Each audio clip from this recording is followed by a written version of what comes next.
We heard about the tornadoes that went through Alabama and hit a lot of heavily populated areas, so we decided to go out there. We went over there to Tuscaloosa and we saw the devastation. There was whole neighborhoods that got sucked off the map, like they were just gone. And neighborhoods like that, there's not a whole lot of tree work that you could do, you know. The trees are already uprooted and somewhere in the next county, who knows where they went. But the first thing that we did in Tuscaloosa is we decided that we wanted to volunteer our services. We're out there in the neighborhood working and we saw the fire department out there. And the fire department was trying to take down a tree that was way beyond their level of skill. And it was a very dangerous tree.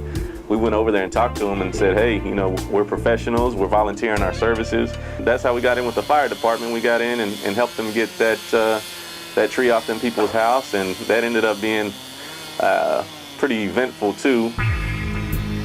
Josh was cutting on the tree and he was worried about the tree.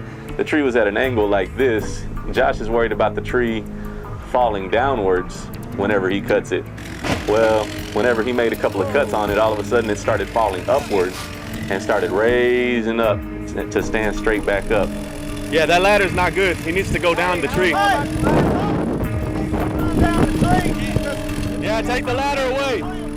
Take the ladder away. Take the ladder, let him climb down. It's more dangerous to come down on the ladder.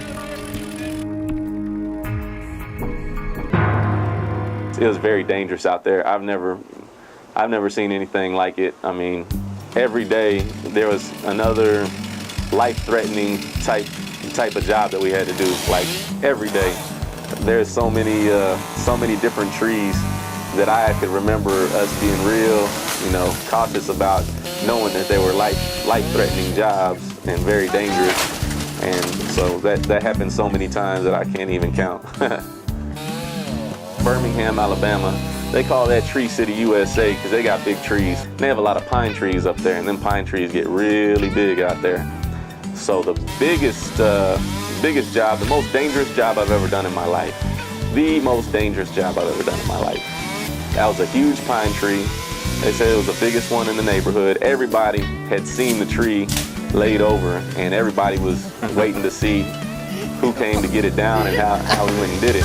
Because at some point, somebody's gonna have to get up at the top and put their life on the line by making these cuts, because when it's laid up in another tree like that and you're making cuts, you never know which way it's gonna go.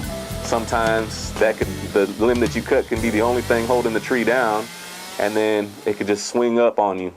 And, you know, if you're not strapped in, you can, you know, fly across the yard.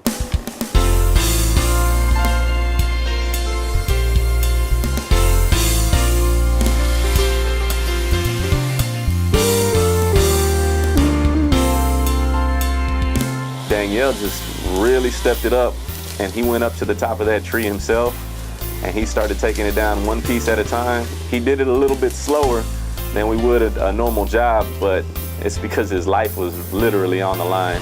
So many things could have gone wrong. So we just, you know, we took our time with it and made sure that everything came down safely, and that was definitely one of the most impressive jobs that we've done. We really put our bodies through a lot in that month that we were in Alabama. I have never been so sore in my life. You know, we're out at 5:30 in the morning and we're getting home way after dark. I mean, we were out there putting in a whole lot of work, putting our bodies on the line. But, you know, we were able to get that experience of you know, going out there and, you know, met a whole bunch of really cool people, really nice people. Everybody in Alabama, we were on the news, we were on the radio. They were talking about us over there. Everybody was talking about us.